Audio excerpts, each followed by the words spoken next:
நமச்சிவாய சிவாய நம. அனைத்து தமிழ் உள்ளங்களுக்கும் கனிவான வணக்கங்கள். நாம் இந்த பதிவில் பிறக்கப் போகும் ஏப்ரல் மாதத்திற்கான சுப மற்றும் அசுப பலன்கள் என்னென்ன என்பதனையும், அசுப பலன்கள் ஏற்படுமாயின் ராசிக்காரர்கள் செய்ய வேண்டிய பரிகாரங்கள் என்னென்ன, வழிபட வேண்டிய தெய்வம் யார் என்பதனை பற்றியும் விரிவாக காண்போம்.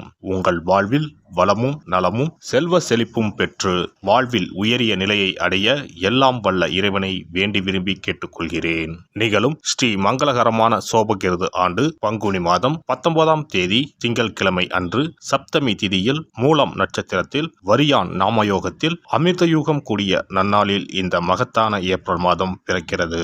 இம்மாத கிரக நிலைகளை பார்க்கும்போது மேசத்தில் குரு பகவானும், கன்னி ராசியில் கேது பகவானும், தனுசு ராசியில் சந்திர பகவானும், கும்ப ராசியில் சனி பகவானுடன் செவ்வாய் பகவானும் சஞ்சாரம் செய்கின்றனர். மீனராசியில் சூரிய பகவான், ராகு பகவான், சுக்கிர பகவான், புதன் பகவான் இணைந்துள்ளனர். இம்மாத கிரக பெயர்ச்சி என எடுத்துக்கொண்டால் ஏப்ரல் 13ஆம் தேதி சூரிய பகவான் மேசராசிக்கும், ஏப்ரல் மாதம் 23ஆம் தேதி செவ்வாய் பகவான் கும்பராசியில் இருந்து மீனராசிக்கும் இடப்பெயர்ச்சி அடைகின்றனர். அதேபோல் இந்த ஏப்ரல் மாதம் 24ஆம் தேதி சுக்கிர பகவான் மீனராசியில் இருந்து மேசராசிக்கு இடப்பெயர்ச்சி அடைகிறார்.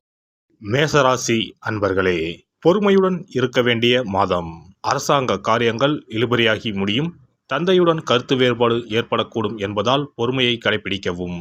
மாத முற்பகுதியில் சகோதரர்களால் சில சங்கடங்களும் ஏற்படக்கூடும்.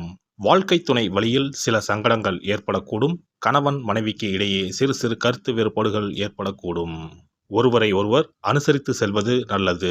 பிள்ளைகள் மூலம் மகிழ்ச்சி தரும் செய்திகள் கிடைக்கும். சிலருக்கு வெளி மாநிலங்களில் உள்ள கோயில்களை தரிசிக்கும் வாய்ப்பு உண்டாகும். திடீர் செலவுகளால் கையிருப்பு கரையும். சிலர் கடன் வாங்கவும் நேரிடும். மாத முற்பகுதியில் சகோதரர்களுடன் கருத்து வேறுபாடு ஏற்படக்கூடும். மாத பிற்பகுதியில் குடும்பத்தில் மகிழ்ச்சி உண்டாகும். நண்பர்களால் காரியங்களில் அனுகூலம் உண்டாகும். உடல் ஆரோக்கியத்தில் கவனம் தேவை. குடும்பம் தொடர்பான முக்கிய முடிவுகள் எதையும் எடுக்க வேண்டாம். வாகனத்தில் செல்லும் போது கவனமாக இருக்கவும். இரவு நேர பயணங்களை தவிர்த்துவிடவும். பூர்வீக சொத்து பிரச்சனையை சற்று பொறுமையுடன் கையாள வேண்டியது அவசியம். சிலருக்கு ஷேர் மூலம் பணம் வரும் வாய்ப்பு உள்ளது.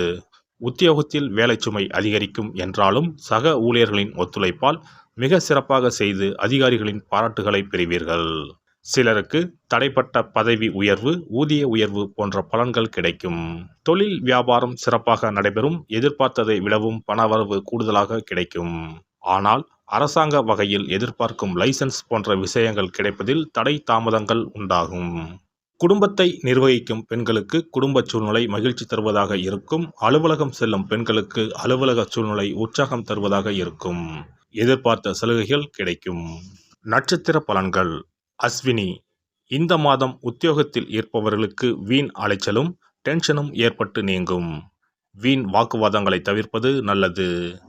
கணவன் மனைவிக்கிடையே தேவையில்லாத ஒரு விஷயத்தால் கருத்து வேற்றுமை உண்டாகலாம். எனவே கவனமாக இருப்பது நல்லது. பிள்ளைகளால் திடீர் செலவு உண்டாகலாம். பரணி நட்சத்திரம். இந்த மாதம் யாரையும் எதிர்த்து கொள்ளாமல் அனுசரித்து செல்வது நன்மை தரும். வீண் மனக்கவலை, காரிய தாமதம் உண்டாகலாம். கவனம் தேவை. பணவரத்து அதிகரிக்கும். வாக்கு வன்மை ஏற்படும். உங்கள் பேச்சுக்கு மற்றவர்கள் செவி சாய்ப்பார்கள். புதிய நண்பர்கள் கிடைப்பார்கள். தொலைதூரத்தில் இருந்து நல்ல தகவல்கள் வந்து சேரும். கார்த்திகை 1ஆம் பாதம். இந்த மாதம் தொழில் வியாபாரத்தில் முன்னேற்றம் காணப்படும். லாபம் கூடும். பழைய பாக்கிகள் வசூலாகும். வியாபாரம் தொழில் தொடர்பான கடிதப்போக்கு சாதகமான பலன் தரும். புதிய ஆர்டர்கள் கிடைக்கப் பெறுவீர்கள். பணியாளர்கள் மூலம் நன்மை உண்டாகும். உத்தியோகத்தில் இருப்பவர்கள் திறமையாக எதையும் செய்து முடித்து பாராட்டு பெறுவார்கள். கௌரவம் கூடும். நிலுவைத் தொகை வந்து சேரும். பரிகாரம். சனிக்கிழமைகளில் விநாயகரையும் பெருமாளையும் தீபம் ஏற்றி வழிபட்டு வர காரிய தடைகள் நீங்கும். எதிலும் நன்மை உண்டாகும். அதிர்ஷ்ட தினங்கள் ஏப்ரல் 2, 3, 4. சிறப்பு பரிகாரம். கடன் சீக்கிரம் அடைபட செவ்வாய்க்கிழமை இந்த எளிய பரிகாரம் செய்யுங்கள். முருகப்பெருமான் உடனே ஓடி வந்து உதவுவார். செவ்வாய்க்கிழமை அன்று சில எளிய பரிகாரங்களை செய்வதால் விரைவில் கடனை அடைத்து விடலாம் என நம்பப்பட்டு வருகிறது. செவ்வாய்க்கிழமையின் சிறப்புகள் பற்றி காண்போம்.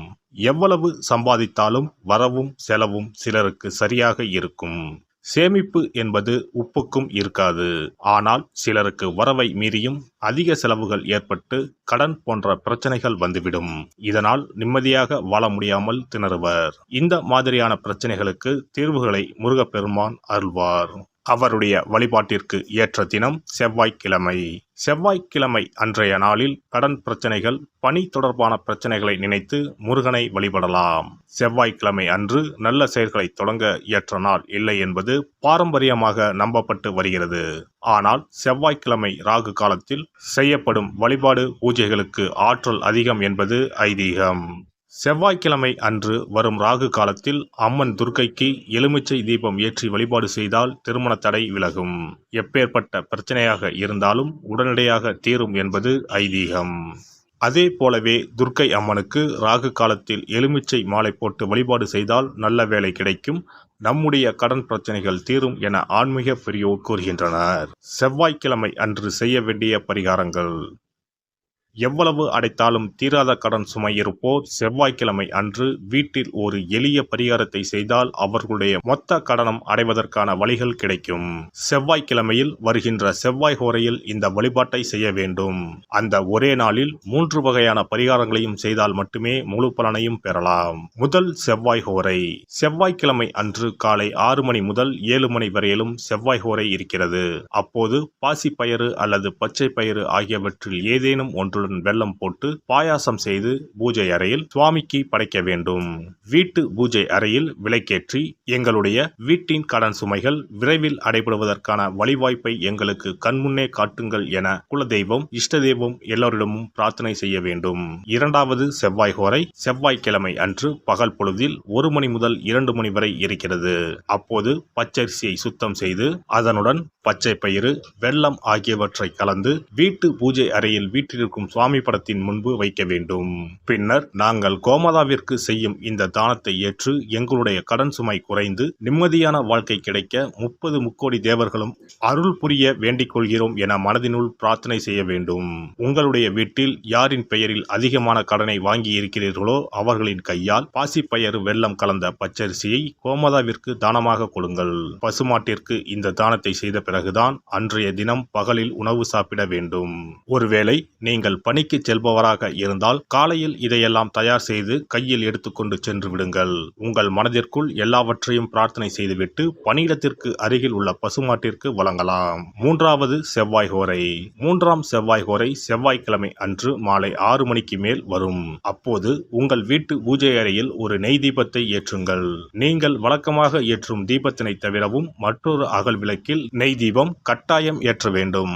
இது முருகனுக்காக ஏற்றும் தீபமாகும். இந்த தீபத்திற்கு முன்பாக நின்று கடன் அடைபடும் வழியை காட்டு அப்பனே முருகா, கடனே இல்லாமல் வாழும் வாழ்வை தந்தருள் இறைவா என முருகப்பெருமானிடம் மனமுருகி வேண்டிக் கொள்ளுங்கள். இந்த பரிகாரங்களை நம்பிக்கையுடன் செய்தால் மட்டுமே நிச்சயம் உங்களுடைய கடன் விரைவில் அடைபடும். எல்லாம் வல்ல இறையருளால் நீங்களும் உங்கள் அன்பு குடும்பமும் உடல் நலம், நீலாயுள், நிறை செல்வம், உயர் புகழ், மெய்ஞானம் ஓங்கி வாழ்க வளமுடன்.